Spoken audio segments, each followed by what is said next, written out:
Chega de trabalhar, você não precisa mais, tá aqui a sua mesada, para, cara. Gostou, né? Um sonho ou talvez uma realidade por causa da inteligência artificial. E quando essa hora chegar, eu quero ver você falar que a filosofia não serve para nada. Quem está falando isso não é qualquer pessoa, não. São grandes especialistas da área, como, por exemplo, o Demis Hassabis, que é cofundador da Google DeepMind, uma empresa de dentro do Google que desenvolveu o AlphaFold. E para entender o que é esse programa, pense o seguinte: um ser humano demorava em laboratório cerca de meses ou anos para revelar a estrutura de uma única proteína. O AlphaFold desvenda a estrutura de milhares de proteínas em apenas algumas horas. Imagina o impacto que isso vai ter, por exemplo, no desenvolvimento de medicamentos e, consequentemente, na indústria farmacêutica, que vai se tornar extremamente produtiva e com muito menos recursos. São coisas assim que proporcionariam para que a sociedade tivesse uma renda universal, a garantia de uma renda mensal, mesmo sem trabalhar. Mas se esse momento chegar, vão ter tantos outros problemas sobre os quais a gente vai ter que pensar.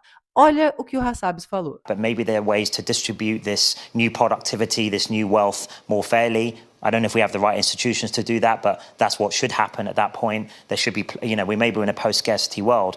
But then there are even the things that keep me up at night. There are even bigger questions than that at that point to do with meaning and purpose and a lot of the things that we get from our jobs, not just economic. E aí, conseguiu perceber o valor da filosofia agora? Quando ele fala que talvez a gente não tenha as instituições que garantam a distribuição justa do resultado dessa produtividade proporcionada pela inteligência artificial, a gente está se questionando sobre a sociedade, sobre política, sobre desenvolvimento econômico, sobre relações de poder. E o que é isso senão a filosofia pensada no sentido coletivo? Mas há muito mais que isso. Percebe que ele fala de atividade com significado, de propósito. E o que é isso, senão filosofia num sentido particular, subjetivo? Questões como moral, ética, propósito, significado, sentido da vida. O que é isso, senão as questões mais fundamentais da filosofia? De novo, a inteligência artificial está nos pedindo para olhar para tudo que somos. A gente está tendo sim que olhar para as questões mais fundamentais,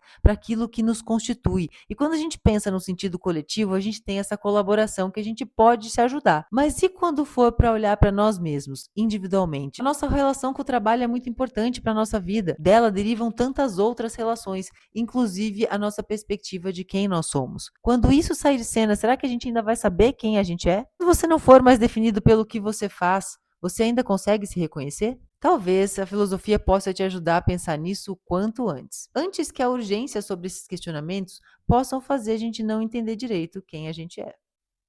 Ou não.